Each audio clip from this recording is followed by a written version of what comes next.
अच्छी सेहत ये हर एक की ख्वाहिश है और हर एक की कोशिश होती है कि सेहत को अच्छे से अच्छे अंदाज में रखा जाए। मगर कैसे, यही आज हमारा आज का मौजू है। हम जानेंगे कि इस अच्छी सेहत किसको कहते हैं, इसकी ज़रूरत क्यों है और इसके लिए सही गाइडलाइंस क्या हैं। तो सबसे पहले इसके बारे में हम जानते हैं कि इसकी अहमियत क्या है। इसकी सबसे पहली अहम बात तो यह है कि अच्छी सेहत के साथ ज़िंदगी आपकी बड़ी पुरसुकून गुजर रही होती है और अच्छे अंदाज में आप हर जगह हर काम में डेली लाइफ को एंजॉय कर सकते हैं। और इसके साथ साथ ये है कि इसके साथ आपकी कुव्वत कार में इजाफा होता है, काम करने की कुव्वत बढ़ जाती है, स्टेमिना बढ़ जाता है। फिर इसी तरह इज़्वाजी ताल्लुकात में भी खुशगवार तब्दीली आती है। अच्छी सेहत के साथ सारे के सारे मामले अच्छी तरह निभाए जा सकते हैं। इसके अलावा ये है कि सेहत जो है ये ईमान के बाद सबसे बड़ी दौलत कही जाती है और इसके बारे में बहुत एहसास होना चाहिए कि वाक़ईतन ये अल्लाह ताला की नेमत है और मुझे हर लिहाज से इसको अच्छे अंदाज में निभाना है और उसे मेंटेन करके चलना है। इसका तरीक़ाकार क्या है, किस अंदाज में हम लोग अच्छी सेहत मेंटेन कर सकते हैं। सबसे पहली बात तो ये है कि हमें समझना है कि हमारे जिस्म को हर रोज़ और हर वक्त मुतासर करने वाली दो बड़ी चीज़ें हैं।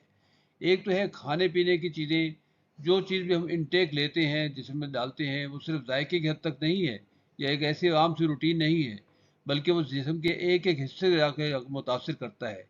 इसलिए खाने के सिलेक्शन में हमें बहुत मोहतात होना चाहिए कि कौन सी चीज़ सेहत के लिए सही है वो ली जाए और कौन सी चीज़ नुकसानदेह है उसको जाना जाए और उससे बचा जाए। इसी तरह रोज़ की रोज़ फिज़िकल एक्सरसाइज जो है, जिस्मानी वर्जिश, ये बहुत ज़रूरी है। और इसमें रोज़मर्रा के जो काम काज है घर के अंदर जो होते हैं वो इसमें शामिल नहीं होते, वो अलहदा है। प्रॉपर जहन बना के फिज़िकल एक्सरसाइज की जाए, ये एक ज़रूरी चीज़ है सेहत के लिए। और ये दोनों चीज़ें जो है ये हर एक को मुतासर कर रही होती, खाने पीने की अशिया भी और जिस्मानी सेहत भी। चाहे गरीब हो, चाहे अमीर हो, चाहे छोटा हो बड़ा हो, इन चीज़ों से मुतासर होता है। इसलिए इन चीज़ों को ज़रूर ब ज़रूर बहुत एहतियात से और बड़ा सोच समझ के अपनाना चाहिए। इसके अलावा हमें बड़ा वर्ड ऑफ विजडम हमें कहा जाता है कि prevention is better than cure, कि असल समझदार आदमी वही है जो कि परहेज़ कर ले, ना ये कि गलत चीज़ें खा के गलत चीज़ें इस्तेमाल करके पहले बीमार हो और बाद में इलाज की तरफ दौड़े। तो इलाज से पहले हमें सोचना चाहिए कि हमें कौन सी चीज़ें नुकसान पहुंचा रही हैं, उससे बचना चाहिए। यही परहेज़ है। और उसमें सबसे ज़्यादा जो अच्छी अप्रोच कही गई है, महफूज तरीन रास्ता जो कहा गया है, वो जो अच्छा असूल है वो यही है कि कुदरत के करीब करीब रहें आप। चाहे वो खाने पीने के मामले हों, उसमें जो कुदरती अशिया हैं, अनप्रोसेस चीज़ें हैं, उससे बचा जाए, कुदरती अशिया ली जाए। और इसी तरह अपनी डेली रूटीन जो है वो कुदरती जो निज़ामुल औक़ात है उसके साथ जोड़ी जाए, सही टाइम पे सोया जाए, सही टाइम पे सुबह उठा जाए। तो जितना कुदरत के करीब रहेंगे उतना आप अच्छे सेहत के असूलों के मुताबिक चलते रहेंगे। इसी तरह एक और असूल है कि जब बीमार हों तो फिर क्या किया जाए। बीमार होने की हालत में सबसे अहम वही बात है कि कुदरती चीज़ों के करीब रहना है, तो केमिकल अद्वियात से बचना है। केमिकल अद्वियात बहुत ज़्यादा नुकसान पहुंचाती हैं, इनके साइड इफ़ेक्ट्स बहुत ज़्यादा होते हैं। तो इससे हर सूरत बचा जाए। इनमें से बहुत सी मिसालें हैं जो साइड इफ़ेक्ट्स पैदा करती हैं। इनमें से एक दवाई है जो उसका नाम हीरोइन रखा गया था। ये पेन किलर के तौर पे आई थी और बायर कंपनी है जर्मनी की जिन्होंने इसे इंट्रोड्यूस कराया था मॉर्फिन के बाद, कि ये बहुत अच्छी दवाई है। इसका नाम भी हीरोइन इसलिए रखा गया था कि ये वो कहते थे हमारी हीरोइन है, टॉप क्लास मेडिसिन है। तो सन 1905 के अंदर इसे इस्तेमाल शुरू हुआ, फिर इसका इस्तेमाल काफ़ी बढ़ता चला गया, ये आम बाज़ारों में बिकती थी। लेकिन फिर बाद में पता चला 1920 के बाद कि इसके तो एडिक्शन बहुत ज़्यादा हो जाती है और फिर आहिस्ता आहिस्ता इसको बैन किया गया। और अब हीरोइन जो हम आमतौर पर नशे की चीज़ समझते हैं, ये पहले दवाई के तौर पर इस्तेमाल हुई थी। तो ये इस तरह बेतहाशा दवाइयाँ हैं, केमिकल दवाइयाँ, जो कि वक्ती तौर पे तो आराम देती हैं लेकिन उनके बुरे असरात बहुत ज़्यादा होते हैं। डिपेंडेंस होती है, एडिक्शन होती है। तो इससे हर सूरत बचना चाहिए, क्योंकि ये एक बहुत बड़ा कारोबार बन चुका है, कमर्शलाइजेशन हो चुकी है, बहुत बड़ी एम्पायर है बिग फार्मा की, जो कि इस मामले के अंदर शामिल हैं और मुख्तलिफ अद्वियात तो बनाते चले जाते हैं, साइड इफ़ेक्ट से ज़्यादा आशना नहीं होते या मरीज़ को ज़्यादा बताया नहीं जाता है और ये दवाइयाँ इस्तेमाल की जाती हैं। इससे बचना चाहिए हर लिहाज। और इसमें होता क्या है, बेसिकली पर्पस क्या होता है पीछे से, मालिज की तरफ से भी होता है कि जल्द से जल्द हमें नताइज मिले और पॉपुलैरिटी हो, और इस वजह से दवाइयाँ बेतहाशा दी जाती हैं।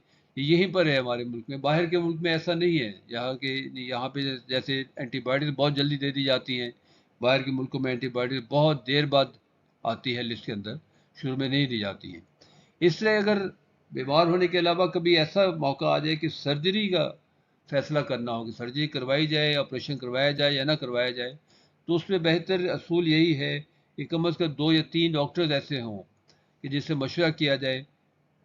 ان میں سے اکثر آپریشن ایسے ہوتے ہیں کہ اس کی فوری طور پہ ضرورت نہیں ہوتی ہے، تو اس لیے کوئی ایسی ایمرجنسی اگر نہیں ہے تو چند ڈاکٹرز کے ساتھ مشورہ کر کے سیکنڈ اوپینین ضرور لی جائے. بس 2-3 ڈاکٹرز ہوں اور اگر وہ سب ایسے کہہ رہے ہوں تو پھر آپریشن میں جانا چاہیے، ادروائز آپریشن نہیں کروانا چاہیے، اسے اوائڈ کرنا چاہیے جہاں تک ہو سکے، اور اس چیز کا علاج سے اسے ٹھیک کرنا چاہیے.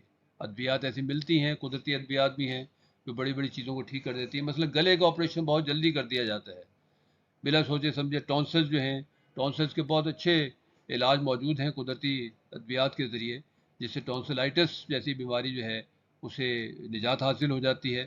اور ٹونسلز سے جو کام کرنا ہوتا ہے جسم کے اندر، بڑا اہم کام ہے کہ بیکٹیریا کو کل کرتے ہیں اور ایک گارڈ کے طور پہ کام کرتے ہیں، وہ کام یہ کر سکتے ہیں، اس لیے اسے بچنا چاہیے.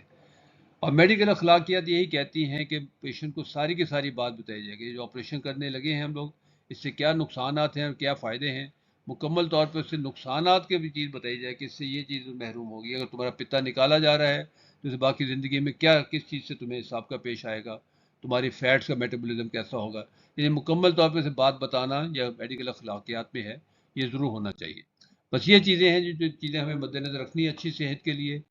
تو ہمارا جو اختتامیہ وہ کچھ ایسے ہے کہ صحت بہت قیمتی چیز ہے، اور اس کو عام کھانے کے فیصلے غلط کھانے کھانے کے لیے فاسٹ فوڈ کی طرف جا کر فوری طور پہ ایسے صحت کو تباہ نہیں کرنا چاہیے.